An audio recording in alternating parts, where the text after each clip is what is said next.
welcome back to another live stream. So this is a bit of an impromptu one, um,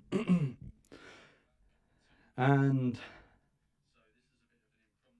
and as always, I leave my volume on here, but it's coming through a bit robotic. Are other people getting the robot vibes from my volume? Uh, this happened last time, and it then stopped. So I'm not sure what's causing it this time. But anyway, hey, Nasogaster. Um, yeah, I'm not sure why the my voice is robotic, but it is. So unfortunately, that's the way it's going to be. I got nothing that I can change here. Like, it's all set correctly and stuff. Hey, Nilminations and Charlatan as well. I hope you're both doing well. So, okay, a few things about the stream. So the first one is, it's an impromptu one. The reason is is because, well, it's the middle of the day. I have the day off work, and I've been quite busy recently. So I had a load of videos scheduled up beforehand, which is all the videos you've been seeing. There's been like twice a week.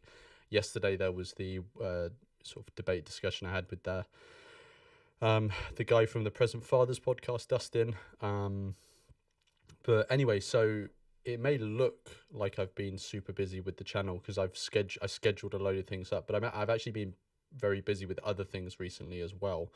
And I thought, I haven't done a live stream in a while, so I thought I've got an hour and a half, 2 hours in the middle of my day here when I'm not doing other stuff. So I thought I'll do a stream. There's a few videos I've been wanting to watch and watch them on stream. So we're gonna look at those. The other thing, is because it's impromptu, and this is going to be a super. Sorry, I keep going away from my mic because I've got a new rocking chair, so you can probably see I'm like rocking as well. But yeah, it's going to be a super relaxed one to the point where I'm actually still having my lunch.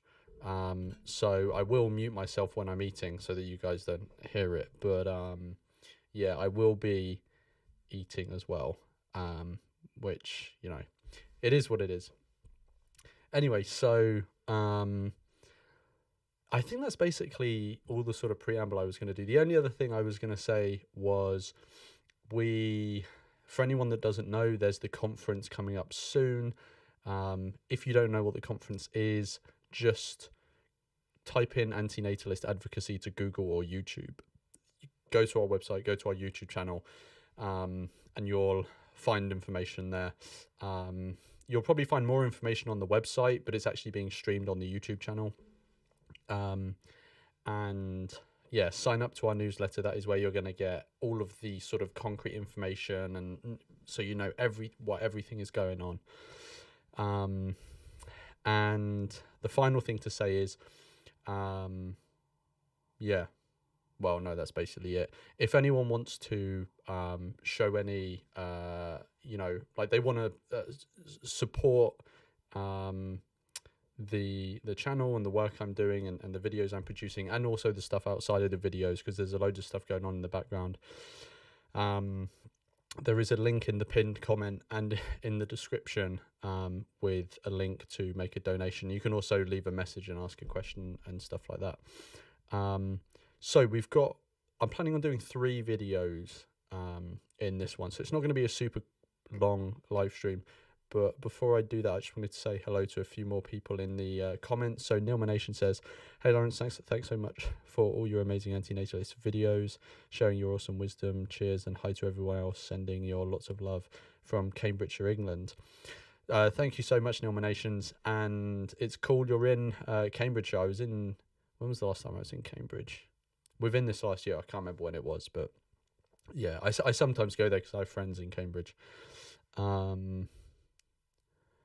And Nasogaster is saying, "I like your debates, interviews with the pro-natalists lately." Thank you. Yeah, there's been a few, hasn't there? There's been the Collinses and the father, and have there been any others? My memory's a bit hazy, but yeah, they've been enjoyable. Ilya is in the chat as well. Hey Ilya.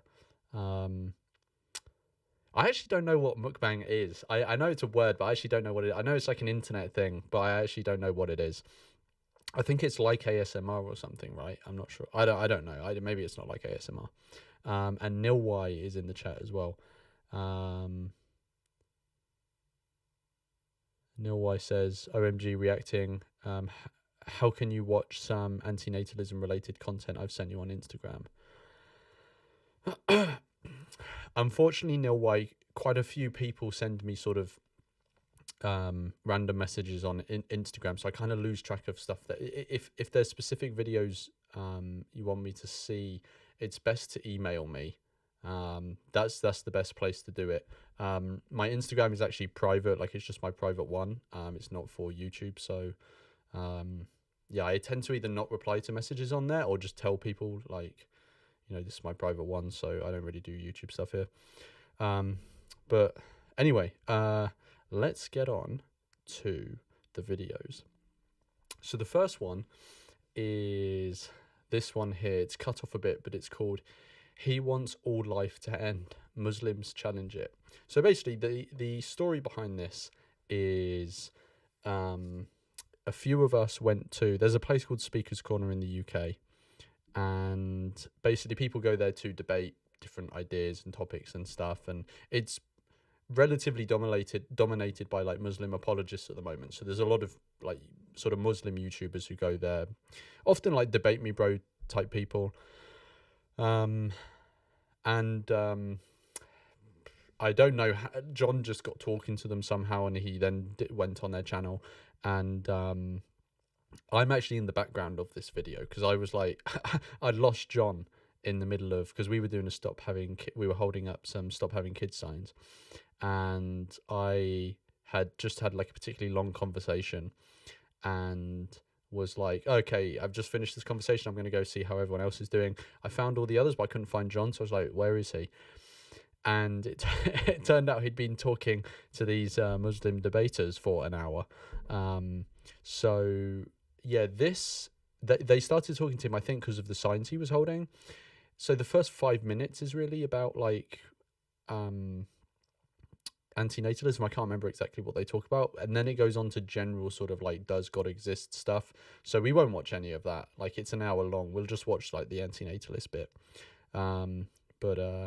Yeah, let's have a go with this one. So I think now, when I was doing the audio before this video was particularly quiet, and I don't think it's anything on my end because everything's boosted on my end.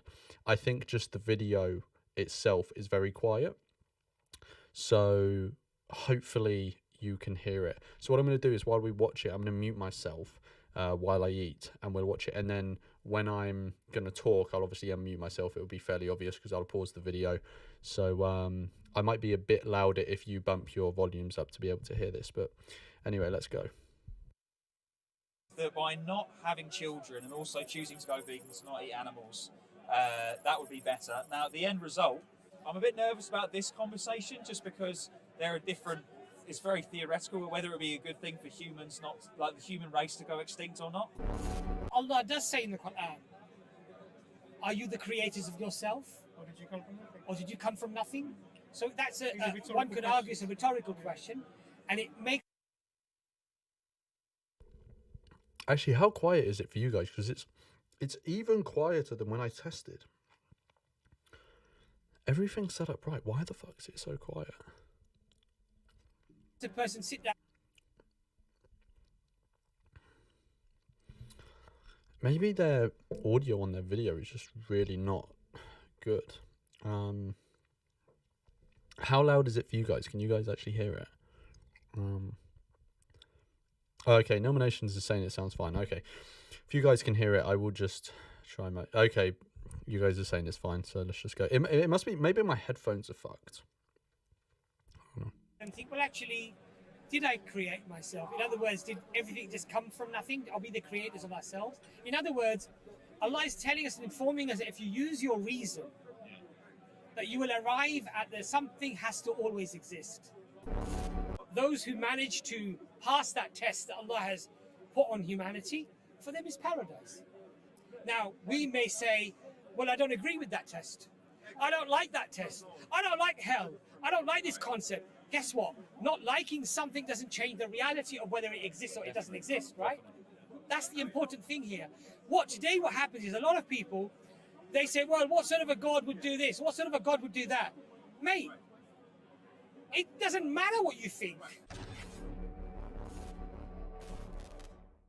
Voluntary non-procreation. Effectively would mean that we would die out as a race. So it would be people choosing not to procreate, but also not just procreating. There are other decisions where we do bring beings into existence. The biggest one in the West in particular is animal agriculture. Yeah, so this is something that's like very obvious to me. And it seems... it's a weird one. So I've brought this point up in a few settings, and I've actually been banned from certain places for like online spaces. I've been banned from one online space for bringing up this point, and I sort of now don't bring it up in certain other places because I feel that it will be as unwelcomed. But it's just such an obvious point to me. Like anti-natalists say, if you are to create someone, and like their species is kind of irrelevant. Like if you create someone, primarily when anti-natalists talk, they talk about creating someone through reproduction, and that person coming into existence is a harm to them, then that's an immoral act to do. Now, why is it relevant whether that is done through reproduction or through artificial insemination in like a farm or something like that? Do you get what I mean? Like, it just seems so obvious to me that if you are an anti-natalist, you're against bringing new life into the world that can suffer or who's harmed by their coming into existence, which generally means if someone can be harmed, it usually means they have the capacity to suffer, right? So to me, it's just like yeah, obviously that doesn't just have implications for our reproductive choices. Like that's the most obvious one because that's the one people always talk about. But those are just like a few of the individuals we have control over whether we support their being brought into existence. There are many, many ways we can, support other beings being brought into existence. So, for example, an anti-natalist would not reproduce themselves, but they would also abstain from supporting charities that bring new people into the world. Like they wouldn't support like an IVF charity or something like that. Do you get what I mean? So it's just and like that, supporting financially an IVF clinic is not like your personal reproductive choice. So so clearly anti-natalism has wider implications for our actions if it informs our actions, and for anti-natalists who abstain from procreation, obviously it does inform our actions. So it just seems like it's a point that I've seen people avoid and even push back against, to the point where I've been banned from somewhere for bringing it up. And it just seems so obvious to me. Like clearly anti-natalism has implications for our actions outside of just our reproductive choices. Nesogaster is putting in the chat as well, like you wouldn't donate sperm, for example, this sort of stuff. Ilya says, would be nice if you debate non-vegan anti-natalists on this matter, like that goofy Stop the Vegan Mafia.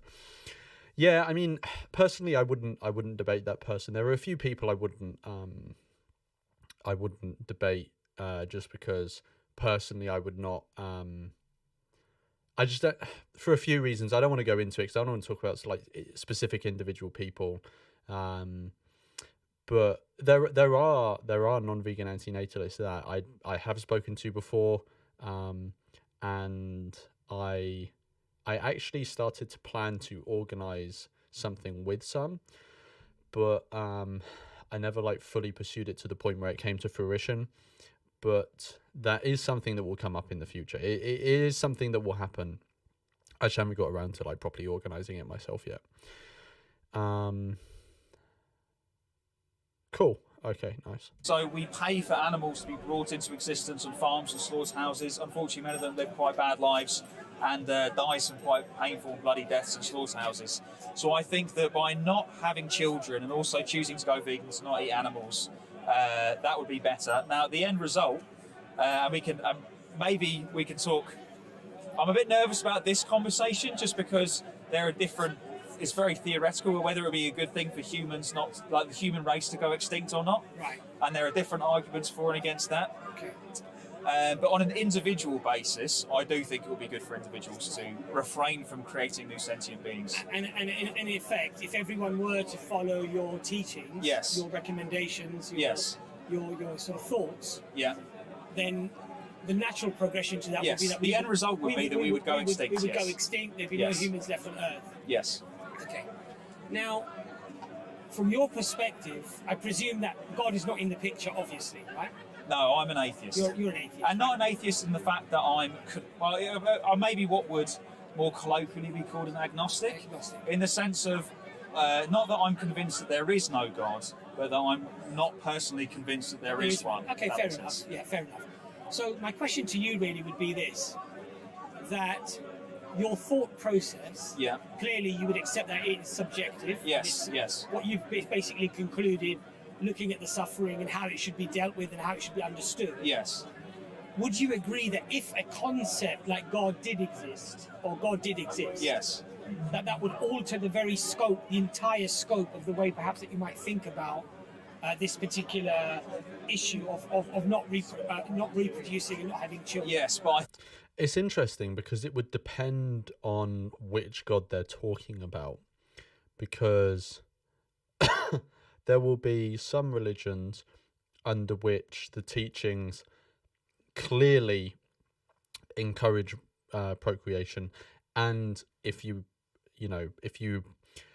think that worldview is true, that procreation would actually be a positive, good thing, and a virtuous thing to do, right? And a morally good thing to do. But then there are other conceptions of God where it wouldn't necessarily be. So I know there are some anti-natalist theists. So I might misstep because I'm not an expert on this, and it is something I will look into in the future more. But I believe there are, at least in Christianity, several groups who have been anti-natalist, and they can come at it from different angles. So one angle is that if you create someone, you've then created someone who can potentially go to hell, which would be like really bad. Like that's worse than creating someone who as in, I don't think there is a hell. So obviously in real terms, I don't think it's any worse. But in terms of your understanding of the world and your the sort of how bad it is of a thing to do within that person's worldview, it seems like a worse thing to do if you believe hell exists. Because if you're an atheist and you create someone, you're creating someone knowing that, yes, they'll suffer in their life, but once they die, they're dead. Well, obviously, someone can be an atheist and believe other things, but just assuming for a minute that someone who is okay, let's just say they just believe in the physical world. Forget the word atheist. But if someone's a theist and a theist who believes there is a hell, then you've created someone who will suffer in their life and could potentially go to hell, which is like really, really bad. That's even worse. So there's that reason that I know some religious people will and have in the past not brought people into existence for that reason. Another reason that I've heard is that in Christianity, or some interpretations, because again I'm not an expert, and maybe in other religions, certain people get to an anti-natalist conclusion because they believe that if you create someone, you're bringing them into a fallen state, like you're bringing them into a fallen world, and that's a bad thing. Like, why would you, if we recognize that the world is fallen, then why would you put more people into that? So Yeah, I think obviously this guy has probably not come into contact with the idea of antinatalism before, so no one's going to expect him to be like an expert on it, let alone an expert on the theology side of it. But it doesn't seem that clear to me that even if you bring God into the picture, it would necessarily mean that you would get to a different conclusion. Obviously, your understanding of the world would be very different, but the conclusion that you get to may not be different in the end. You might just get there via different means. Cool. Let's see what the rest of this is. I think it's only a very short amount of time they talk about this stuff at the start, and then it goes into general God stuff. So I'll finish it when we get to the bit where they just go off on random God stuff. I think it would have implications in different ways. Like, for example, a lot of Muslims and a lot of Christians believe in the concept of hell. Yes. And many people believe that if at the time that somebody dies, that they are not either a Muslim or a Christian, in many ways a particular sect of Islam or Christianity. Like some Catholics say that Protestants will go to hell, for example.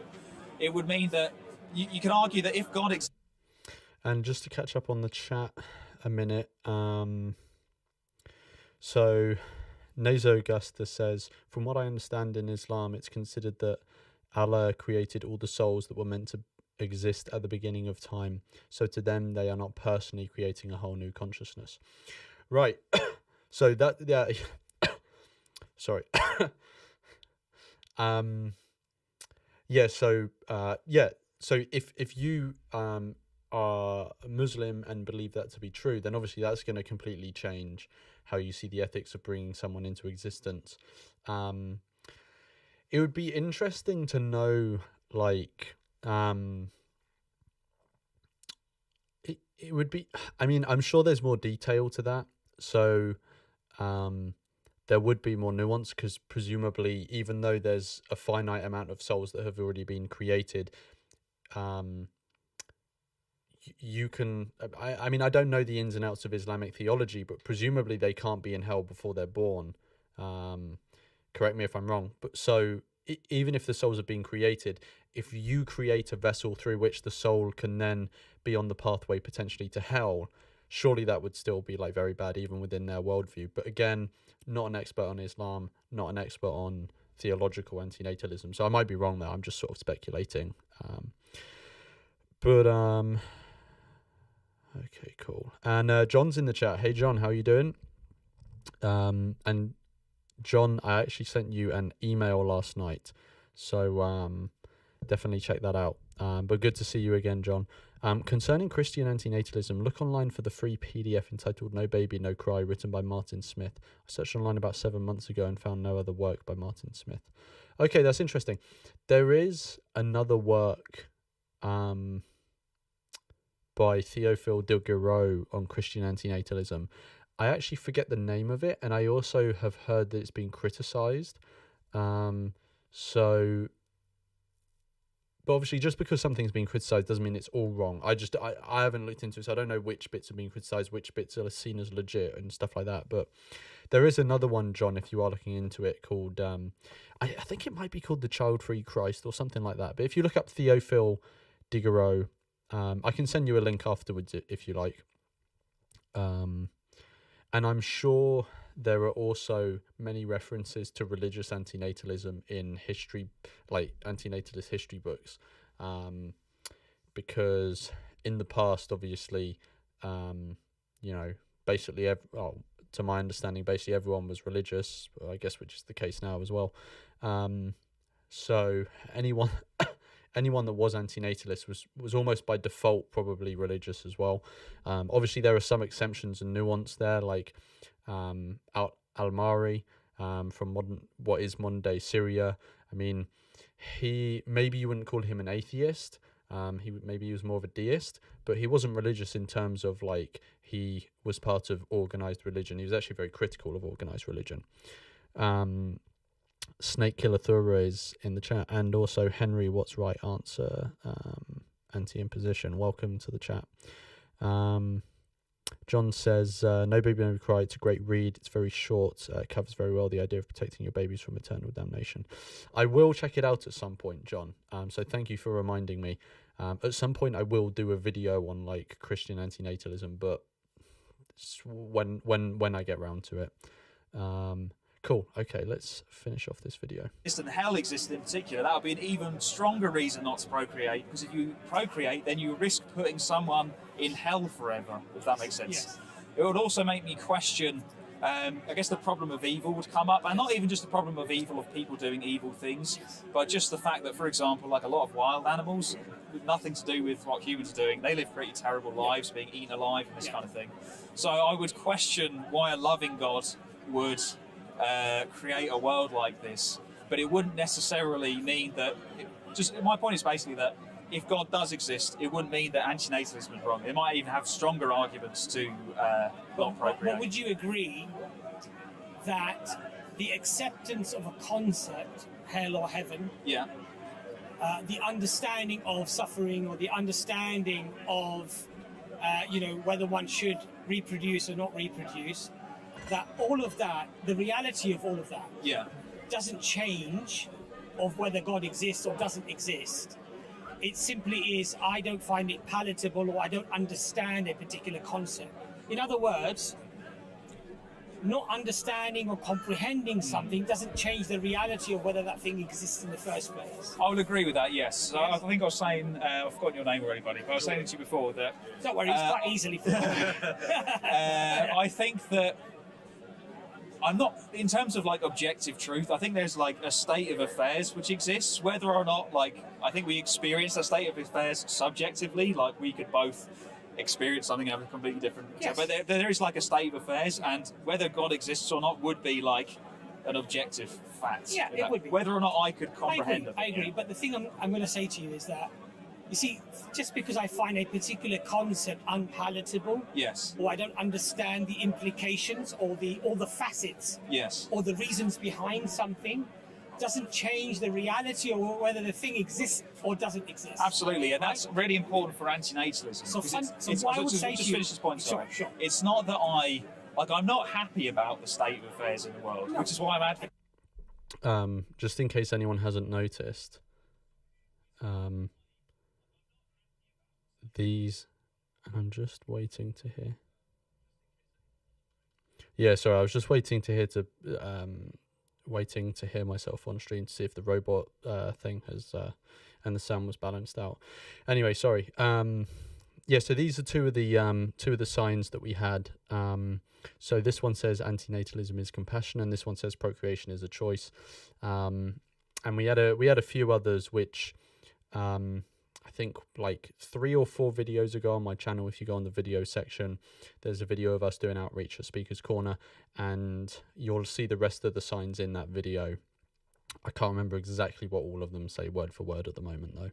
People not to a lot of people probably are not. Exactly, and it's not that the fact that I view the world in this way isn't because I want to view it in this way. And similarly, like, whether or not God exists wouldn't really have anything to do with whether or not I want it to. I would try and be as logical as possible. Well, let me ask you the question. Right? Sure. Because fundamentally, if the existence of something doesn't change, Yeah. by seeing certain things unfolding, Yeah. and they might seem unpalatable or I might not understand them, then isn't it better to talk about the reasons to believe in that something in the first place? Because then the spectacles that we put on to judge all other matters are altered by the reality of the God existing in the first place. Yes, just one thing another word. When you say discuss the reasons to believe, Yes. that feels a bit leading to me. I think you could say like the evidence as to whether or not it exists, rather than the reasons to believe. So I'm not sure we should start from the premise of let's discuss all the reasons why this is true. We should maybe try and be as objective as possible. Again, I guess you have to start from somewhere. The point I'm trying to make to you when I say reasons, I'm talking about established, reasoned, strong arguments. Yes. So it could be deductive arguments, right? Yeah. So that's a type of evidence, isn't it? And that's a type Yes, of evidence, yeah. right? So for example, I believe my parents are my parents. Yes. I haven't had a DNA test. Yes. I don't Yeah. stay up. From what I remember, I think now they go into just theology and stuff. So I think the conversation about antinatalism finishes there. So what I'm going to do is change over to the other videos we've got lined up. So the next one we've got lined up is this one by Ethan. So Ethan, I had on my channel. So Ethan runs Meta Ethics, the channel, and he came on my channel for two things. First, we did an episode about anti-natalism Australia, and then there was a discussion about what anti-natalism actually is, and he was on that discussion. But Ethan, really nice guy. Love the content he does. He hasn't been uploading much recently, but yeah, I enjoyed my conversations with him. I enjoy watching his content when he does upload it. And he did a video on talking about Benatar's axiological asymmetry, and yeah, just basically like giving his thoughts on it, what he agrees, what he thinks about it positively, negatively, etc., etc. So I thought it'd be interesting to watch. And yeah, I mean, Benatar's axiological asymmetry is something that is really easy to trip up over when you're explaining it, and it's not always easy to explain, especially in some of the environments that people will be explaining it. If you're in a conversation with someone that's been going on for ages, or you're in a heated conversation with someone, your brain isn't always working at full capacity. So yeah, sometimes it's difficult to explain things, but I watched this when it first came out, this video, and it was 5 months ago, and I appreciated how Ethan put it, so I think it's worth a watch. So let's have a look.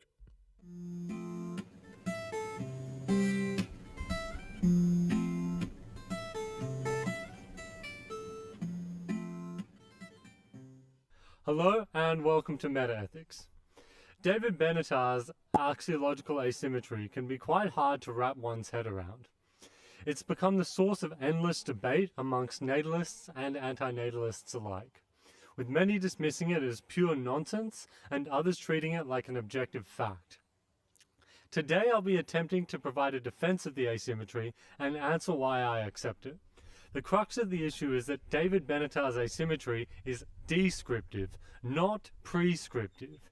It is one of three main ways to evaluate the event of coming into existence. We can label these the Benatarian evaluation, the neutral evaluation, and the utilitarian evaluation. Benatar is of the belief that most people share his evaluation, but when engaged in an argument, many people propose the other two. I'll start with a bit of background about my meta-ethical beliefs. I'm a moral anti-realist. This is also called moral nihilism or moral subjectivism. This means that, although I do have a conception of good and bad, it's grounded only in my preferences. I don't believe that morality is objective, or that things can be good or bad stance independently. I also take the person affecting view, which states that something can only be good or bad for someone, or from someone's perspective. This doesn't have to be from someone actually living, it could be a hypothetical person.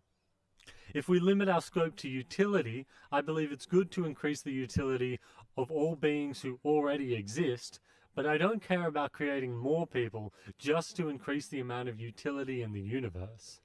I don't think you necessarily have to have my exact normative ethics to accept Benatar's asymmetry, but I just wanted to disclose where I'm coming from. I'll start by constructing Benatar's asymmetry step by step. Benatar's asymmetry invites us to consider two possible scenarios, A and B. In scenario A, X exists. They will experience pain, which is bad. Represented visually, it looks like this. We can then compare scenario A with scenario B, where X never exists. Here they will have an absence of pain, which Benatar evaluates as good in comparison to the presence of pain. In other words, missing out on pain by not existing is good.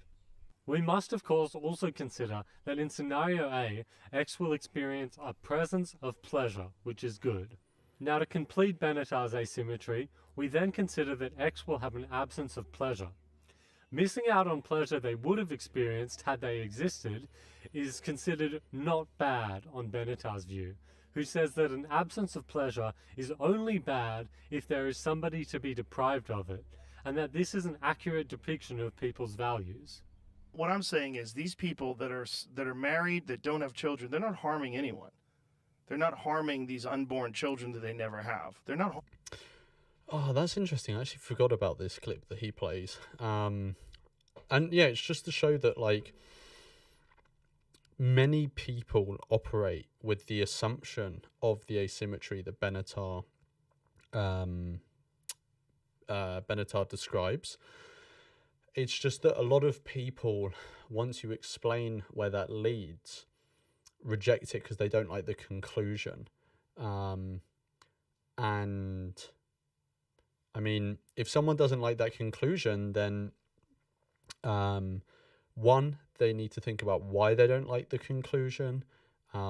Is it just coming from, you want to selfishly satisfy your own desires? It's got, it's actually nothing about, you think the conclusion is wrong or immoral. You just don't like it. Or you can reject it based on the conclusion that comes from it. But then you'd have to accept one of the other ways of valuing coming into existence, and then you're going to have to obviously accept the conclusions of those ones. And if I remember correctly, Ethan's going to go on and say, well, you can do that, but the conclusions of the other ones seem to be more insane. So yeah, let's have a look. But with this clip, I think all he's doing is he's showing that it's like people argue for the asymmetry all the time. They just don't realize what it leads to. Harming anyone. From this asymmetry, Benatar states that coming into existence is always a harm and has no benefits over not coming into existence. One more thing to add is that pleasure and pain could be replaced by rights violations or preference satisfaction, and the asymmetry would remain intact. Before we go any further, I want to make some minor modifications. Not bad can be somewhat confusing, so I just prefer to think of that as neutral. I'll also go ahead and color code the asymmetry for clarity.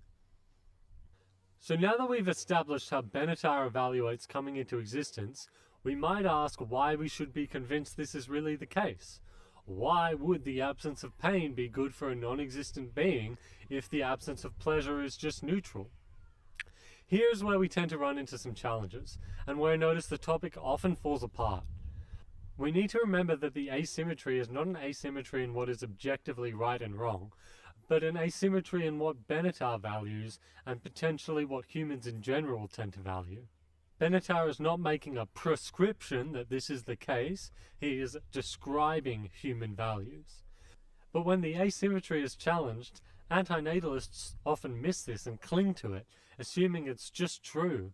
As a moral anti-realist, it is my position that this disagreement just reduces down to a difference in values.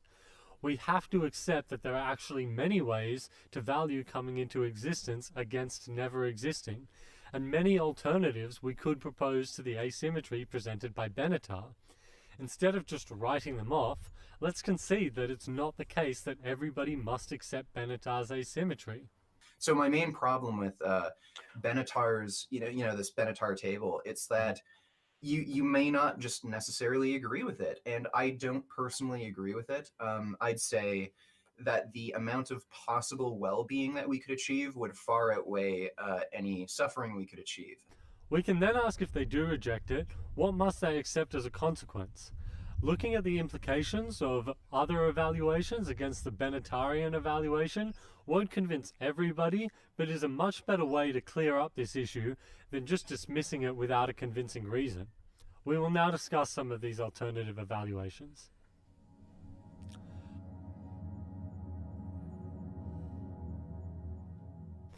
Benatar's asymmetry could have all evaluations removed, which would give us this template.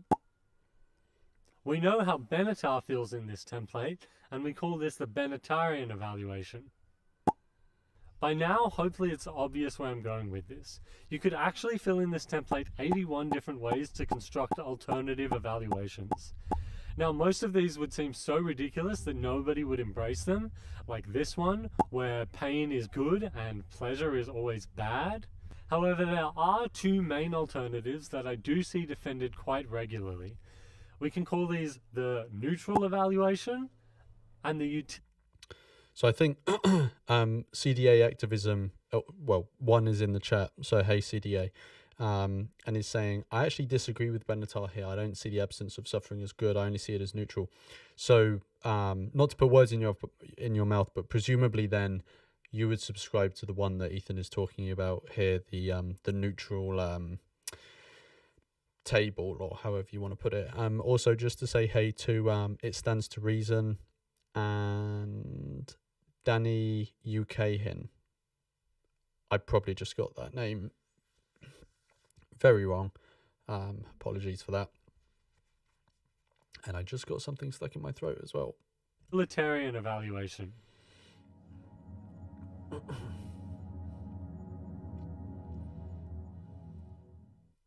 What if we proposed that the absence of pain is not good for somebody who doesn't exist? It is neutral, just like the absence of pleasure. This initially seems like a convincing escape. However, I do not accept it. Let's consider the further implications of granting this neutral evaluation. If both squares in scenario B are neither good nor bad, just neutral, then it would never be better to have not existed.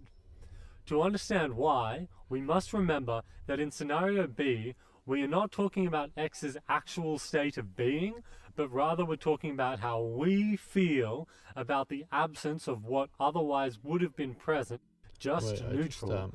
So I'm just going back a bit because I missed a bit. Then it would never be better to have not existed. To understand why, we must remember that in scenario B, we are not talking about X's actual state of being, but rather we're talking about how we feel about the absence of what otherwise would have been present in scenario A. For it to be better to have not existed due to great suffering, we would need to value the absence of that suffering, not consider the absence neutral. We can take this to the extreme and use the case of factory farmed animals, living their whole lives in what is essentially torture.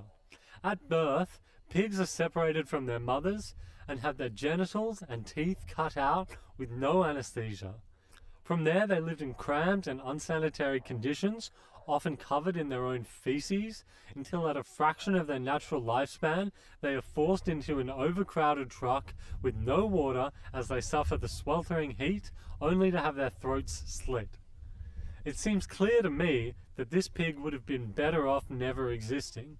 I would consider the absence of their suffering good, and I suspect most other people would as well. But let's say we did have an outlier who was happy to accept that it's never better to have not existed. In this case, we could run a thought experiment where we scale a potential being's negative utility up infinitely. Imagine literally infinite torture, all condensed into one being. Would you really not consider it good for the being to have not been created? It sounds like an extremely tough bullet to bite. Sometimes it'll be interesting to hear. Obviously, I know, it's just in live chat, so it's kind of long to type it out, but it'll be interesting to hear what you think about that CDA, if you have any particular thoughts on the implications of that way of valuing coming into existence. This evaluation is raised by people who want to claim that in scenario B, Benatar is conflating a counterfactual with an actual scenario, and thus deploying a double standard. Claims about a double standard also fail against my view, which I believe to be the view that Benatar holds. It would be a double standard to compare hypothetical pleasure against actual pain, but this is not what is occurring. Instead, if you take my view, you are saying that you positively value the absence of pain, but consider the absence of pleasure to be neutral. There is nothing contradictory about this, and no double standard being deployed. Benatar may be somewhat to blame for this misunderstanding due to his phrasing. The absence of pleasure is not bad because there is no one to be deprived of it. However, I don't believe he's saying that if there's no one to be deprived of something, then it is neutral. That would be inconsistent because, of course, there being no one deprived holds true for both pleasure and pain. He may only be saying that in the case of pleasure, there being no one deprived of it renders the lack of pleasure neutral, but this is not the case for pain.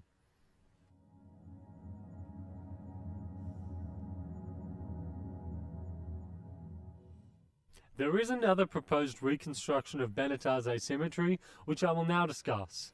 We can get there by proposing that yes, the absence of pain is good, but the absence of pleasure is bad. This version allows us to point to an example such as the factory-farmed pig and say that their life is not worth beginning because the pain they will experience drastically overwhelms the pleasure they will experience, so it does not succumb to that reductio. Peter Singer possibly holds this view. If it's a bad thing to bring the miserable child in the world, I'm inclined to say it's a good thing to bring the happy child into the world.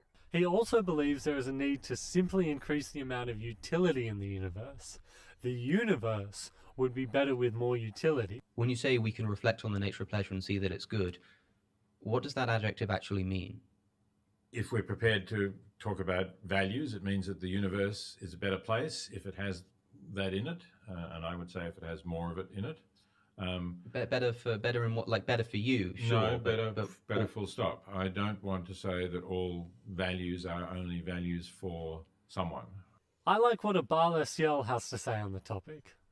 If the universe would be better off with more of it, then it's good. That is an answer just as crude and just as stupid as saying if it's good for God, if it's good for Moses, if it's good for Zeus, if it's good for Indra, then it's objectively good.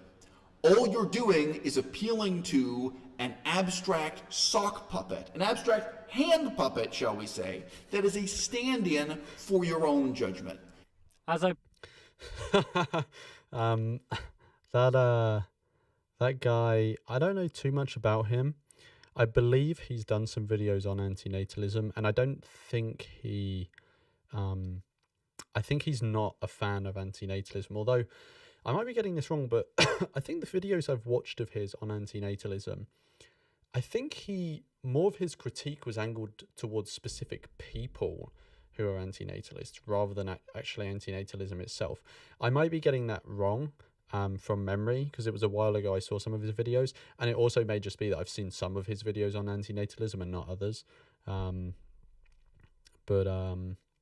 Yeah, anyway.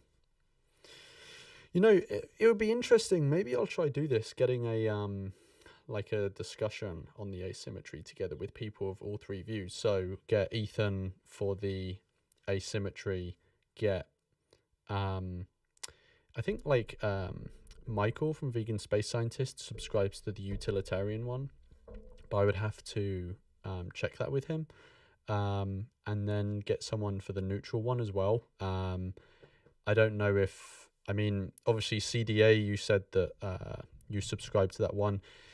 If it's something you feel like you can navigate well and you're happy to come on recording or on camera, then please email me about that. But if not, then just let me know in it via email or the chat or however, and I'll try and find someone else. previously described, I stand in opposition to this. I take Singer's position to be a quasi-religious view because it ascribes a sense of purpose to the universe. On my nihilistic view, utility can only be good for someone, not for the universe, a mindless vacuum of space. This is why to me it's unclear whether... Cool, CDA, if you could email me, that would be best. The Singer actually takes this reconstruction. The reconstruction is specifically about whether it is good or bad for the being brought into existence, and he may instead be talking about it being better to come into existence insofar as it will increase the net utility of the universe. And these positions are actually compatible. For example, you may think that person X coming into existence is bad for them, but good for increasing the net utility of the universe. I have a similar difficulty with what Vegan Space Scientist has said on the topic. In this clip, for example, I think that as a total hedonic utilitarian, where the only two things I care about are reducing suffering and maximizing pleasure, it's very hard for me to accept this argument. he doesn't say who he cares about doing this for. Is it just the universe, abstractly? He has specifically said that if a child has more positive than negative in their life, then coming into existence is good for that individual. I don't subscribe to the view that having a child is always a harm for the child. To back up a little bit, my ethical framework is total hedonic utilitarian. So if a child is born and they have a net positive life, as in they have more pleasure and well-being than suffering, I would think that's a good thing for that individual. Now, granted, if that child had more suffering than well-being, I would certainly accept that being born it was a harm for that individual. But I do also wonder if this may be similar to Peter Singer, where he's actually conflating that with the net utility of the universe. What it comes down to for me, why I accept Benatar's asymmetry over this alternative, is because when we consider a planet like Mars, I don't consider the lack of Martian pleasure a bad thing. But I know vegan space scientists does. But I've never had anybody make a convincing case to me that I should. I think it just comes down to a difference in values. I'm sure we'll get round to talking at this at some point in the future. We do know each other personally. One final note on this utilitarian evaluation is that in his book, Better Never to Have Been, Benatar does actually make the case that life has overwhelmingly more bad than good. So the utilitarian evaluation still leads to anti-natalism if you accept that life is disproportionately bad.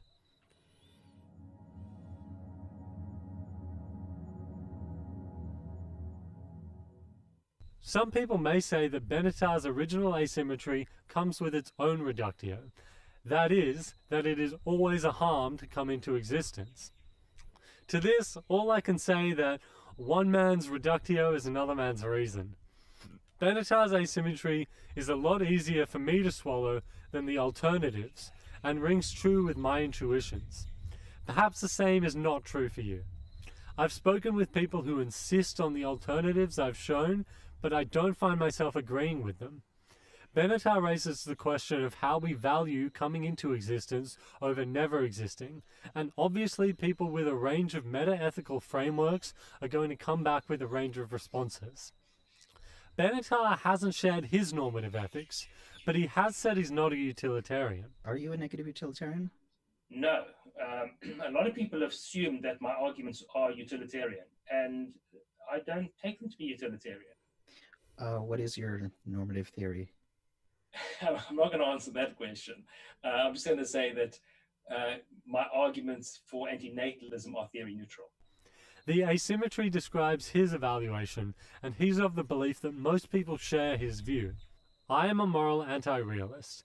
I don't believe anything is objectively good or bad. What the asymmetry accomplishes for me is that it accurately describes how I value the event of coming into existence. Okay, that's it for this video, guys. This one actually took a lot of work, so if you could like and subscribe, that would be really appreciated. Thank you very much. So that was a nice one from Ethan. I enjoyed that one. Yeah, I mean, I enjoyed it when I first watched it. I enjoyed it again now. I think it's a decent video, and it's inspired me to try and put a discussion together about the asymmetry. So I will try and do that. Cool. So the final video I wanted to have a look at on this stream is this one. So this one is by Bengali anti-natalists. Now, there's a tiny bit of background to this. I don't know all of the background around it, but the first thing I'm going to do is move me, because the talking in this is not in English. So there are subtitles that are going to be at the bottom. So what I'm going to do is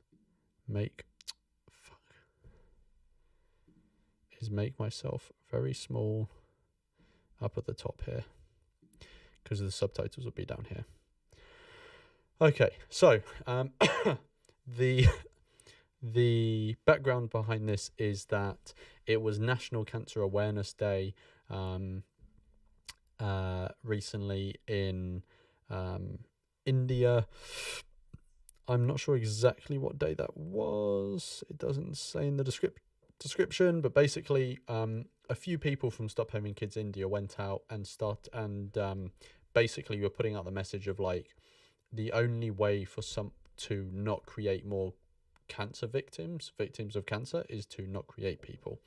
So yeah, I'm muting this one because all of the speaking is not in English anyway, and two, there's music in the background and I don't want it to cause copyright issues and stuff. So we're just going to have it as a silent video, and you should be able to read the subtitles at the bottom.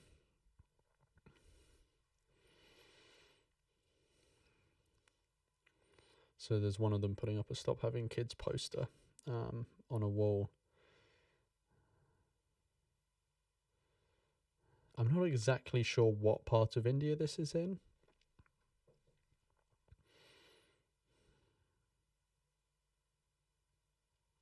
Yep, National Cancer Awareness Day. So that's the group.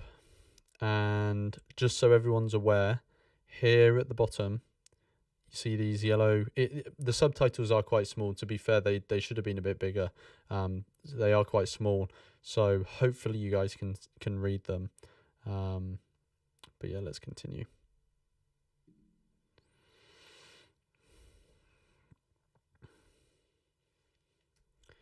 In fact, actually, is it better if I just read it out as they come along, and then people can just listen?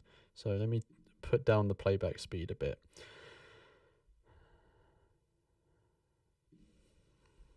Okay, let's go.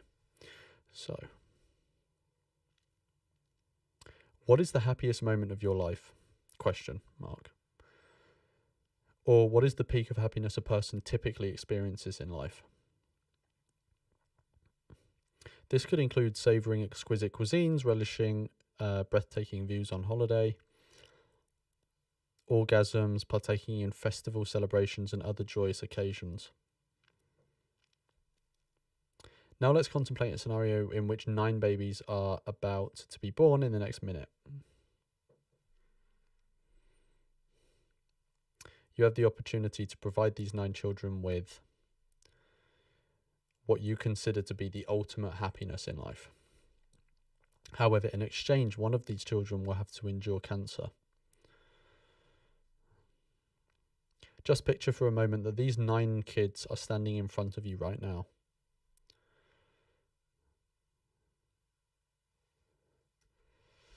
Okay, I'm actually going to put it back on normal playing speed because I'm actually reading faster than I thought I was going to. So, could you, with a clear conscience, select one child from among them? And after giving them fleeting moments of happiness, look into their innocent eyes as you tell them that they will have cancer. Do you believe that life's joys can outweigh the pain and suffering of cancer? If you subscribe to the notion of compensation, how would you react if you or a loved one were to experience a disease like cancer? Wouldn't you be willing to sacrifice all the joys of life to avoid such circumstances? If you don't endorse this conception of compensation, we may be acquainted with the excruciating levels of pain that cancer patients endure. So patients even liken the agony to the sensation of a blunt blade being cut into their hand. Thus, despite life's pleasures, they can never truly offset the intense and enduring suffering endured by individuals grappling with serious illnesses. Today marks National Cancer Awareness Day. And on this occasion, we aim to draw attention to the fact that 1 in 9 people in India will be diagnosed with cancer. The only way to eliminate this risk is to not have children. Considering that your child might be the unfortunate one to endure such suffering, isn't it ethically questionable to expose them to that risk? After all, prevention is always preferable to cure. Don't gamble with someone else's life. Let your unborn child rest in eternal peace. And then there's, I was about to describe what was on the screen, but you guys can see that. We asked many individuals about life, and almost every concurred that taking the risk with someone else's life is highly unethical. One woman expressed her primary life goal as establishing an orphanage to help people understand the true essence of motherhood. Let's just see if she's speaking in English. Nope. And she strongly believes that it is better for individuals not to be brought into this world only to suffer needlessly.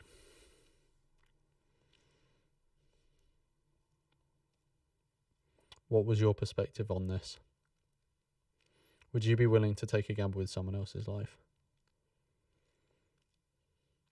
Think before you procreate. That was a nifty little video, wasn't it? That was decent.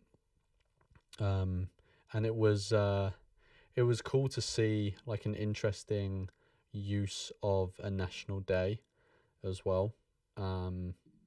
People,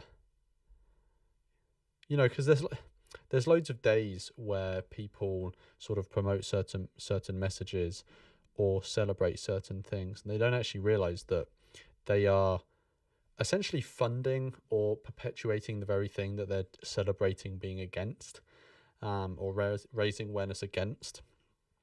So that was an interesting one from Stop Having Kids India. That was it for this stream. So what did we look at? We looked at John's conversation with the Muslim apologists. We watched Ethan's video on Benatar's axiological asymmetry, and then we just watched that one about National Cancer Awareness Day from Stop Having Kids India. So I thought those were 3 decent videos, all different types as well, which was interesting. Channel in the chat says, your Father V's anti-natalist video is awesome. These debates with natalists would be very helpful for spreading anti-natalism. Thank you, Channel. I appreciate that. Yeah, that's everything. So yeah, just that was sort of like an impromptu quick stream. I don't know how long have we been going now. Oh, we've been going for around an hour, so basically the amount of time I wanted to be. Thank you everyone for watching. I hope you enjoyed it. Again, if you want to support the work I'm doing and help me cover the overheads, because it's not free for me to do this stuff, there are things I have to buy, subscriptions I have to have. So if you want to help me cover the costs of those, then there's the link in the description. There's a pinned link in the pinned message on the in the chat. If you'd like to donate to support, that would be very much appreciated. But obviously everyone is welcome just to come and watch and participate completely for free, because I don't want to block anyone out of anything. So yeah, thank you so much for coming. I hope you enjoyed it. The next video will be coming out on Sunday, and it's an interesting one. And put the first weekend of December in your diaries, because that is when the conference is. Yesterday we had a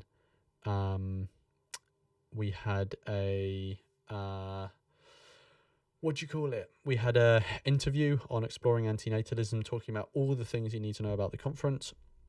So definitely go check that out. Just type in exploring antinatalism into YouTube and it'll be the most recent episode. John is saying in the chat, please read it out. Read what out, John? Which thing do you want me to read out? And I will read it out for you, and everyone else. But yeah, if you want to hear more, if the conference is news to you, you didn't know about it, or you want to know more about it, the best place at the moment to go to get a sort of like full brief on what it's going to be is go to that Exploring Antinatalism episode. If you want to keep up to date with everything that's going on, subscribe to the YouTube channel, follow us on Instagram and X, and subscribe to our newsletter as well, and you will get all the updates there. I am just waiting to hear back from John, and then we will and then we'll round off. So let's see what John wants to be read out. Yeah, if anyone wants, so I sort of semi-regularly do these antinatalist reaction video streams, and I just have a playlist that I keep going, which I add videos to. So if there's videos you want me to add to that, to react to, or you want me to consider reacting to them, send them over on either X or on email. My email will be in the description, or you can find it on my channel and stuff like that. Okay, cool. All right. I don't know if John is going to send anything. While we're waiting for John, maybe we can. Is there any other updates I need to give out to people? I don't think so. All right. Well, I've got nothing more. I'm not entirely sure what John wanted read out. What was I talking about at the time? I was talking about the donation link. So, if anyone wants to know the donation link, it's pinned in the comments, but it is https //streamlabs.com/Lawrence Anton /. It's linked in the pinned comment. There is also a Patreon if you want to give continually, and then you get access to the supporter Discord. So there's a few of us in there now. We've got like a nice little community going, and we engage a lot more with each other on there. There's a nice sort of community feel. We have monthly hangouts, and they all get early access to videos. They get to you get to have a bit of influence over some things in videos, and stuff like that. So if you would like to have that sort of stuff, then join the Patreon and get into the supporter Discord. We had a new person join today, which was cool to see. Shatom56 has donated. Thank you so much. That is really kind of you. It helps cover the costs, and at the moment the costs have gone up a bit because I'm working on a few things at the moment. So it's really appreciated, and it just makes this easier not to have to fork out for all the stuff myself, and keep costs covered and stuff. So thank you so much on that front, and it helps me plan for more things in the future. And Nasogaster is saying that presumably you're saying that was you who joined the Discord, the Patreon and the Discord today. So thank you so much, Nasogaster. You're a legend. And I'm going to send you some more information over on the Discord once this finishes. So anyway, thanks everyone for watching, and I will catch you all in the next one.